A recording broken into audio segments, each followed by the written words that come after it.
And I take the responsibility that was given to me by, and the motivation given to me by Prof. Kroma and Savijay to come and speak to the university, speak on contemporary economic issues, come and discuss the state of this economy, and discuss those things that are bringing arguments, provide clarity to them, talk about the budget, and then ensure that you provide motivation for those that will be leaving the responsibility of running this nation. And they all will emanate from this university and the other universities in this country. And so I'm very proud to see the turnout. And I believe those who study economics really want to have clarity and an understanding of the key things that will always trouble us on a day-by-day basis to ensure that we carry the economy forward. So I'm pleased for the topic that the professors chose. They chose that I speak on the state of the economy and the budget. Of course, the budget is the heartbeat of the nation, but for you to appreciate how the economy is running, you need to understand certain aspects of the economy. So I'll give you some key understanding and appreciation of where this economy is and what is holding it steady at where it is, or how are we managing it.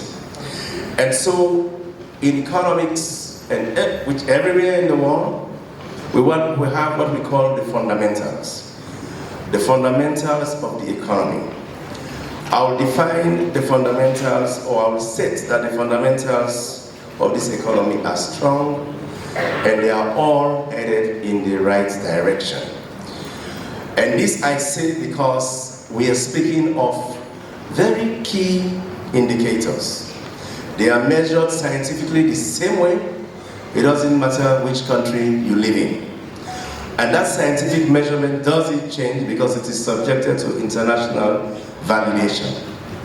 So they are your GDP, they are your inflation, which is the price of the goods and services. The GDP is the value of every good and service that is produced, manufactured, consumed in a country.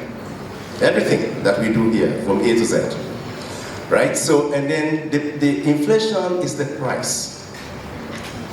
It's the price indices or index for those goods and services, how they are measured. They are normally done across 10 different categories done by statistics here, and that methodology is standard. So that's inflation. It's measured through a Quaker methodology. You have what we call exchange rates, which is the price of your currency. You have what we call interest rates, which is the price of loanable funds for people who want to do business, or the government itself, when it wants to raise money to do what? To run government business.